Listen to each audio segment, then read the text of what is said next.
advanced economies like in Europe. Mr. Ugo Chukwu Unamka from India, do you think it would be reasonable for the Trump administration to use this opportunity to keep countries like Nigeria away from China with good financial incentives? Now, of course, China has been on a charm offensive towards other emerging markets and poorer countries for a decade right now. China is lending more money to poor countries and emerging markets than the grand total of the IMF and World Bank. It has the Belt and Road Initiative, has infrastructure projects all over, has built roads, hospitals, ports, airports, buildings of every sort, from Asia to Latin America, to the Caribbean, to Sub-Saharan Africa, to the Middle East, to Latin America. So these countries are greater integration, trade links, financial links, investment links with China that they have with the United States. The United States has been missing in action. It has allowed foreign international organizations like the IMF and World Bank to lend to emerging markets and poor countries, but the amount of either lending or of grants that has been given directly by the US to poorer countries has been spare change. And what China lends to this country is much bigger than what even the IMF and World Bank do.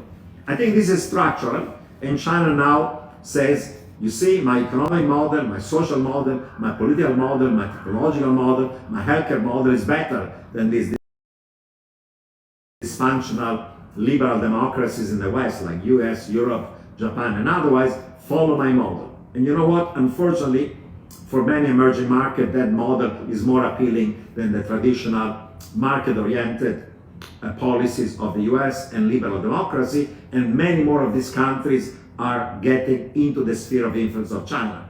China has the AIIB, the Asia Infrastructure Bank. It has the BRICS Bank, has a trade deal for most of Asia and other countries. The RCEP is have the Belt and Road Initiative, has the Silk Road Initiative, is willing to make trillions of dollars of infrastructure and borrow the money to emerging markets and developing countries and poorer countries all over the world. Of course, many of these projects may not be so great, and many of these emerging markets are highly indebted, and many of their debts are owed not to the private sector, but rather to China. And if China lends too much, too easily to countries and projects don't make sense, eventually they'll have to default.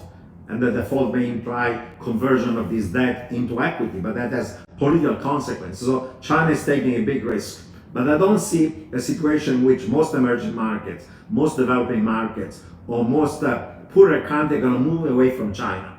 In this crisis, China is proactive in providing aid to other countries. The US is missing in action, is AWOL. No foreign aid, isolationism, protectionism, deglobalization, inward-oriented policies. So the US is losing huge amount of soft power globally, especially among developing countries and emerging markets, while the soft power and the real financial trading investment power of China is rising. Whether you like it or not is a different story. Whether it's good or bad is a different story. But I don't see countries like Nigeria or other African countries reducing their connections, economic, financial, and trading ones with China. If anything, they're getting closer to China. Let me see the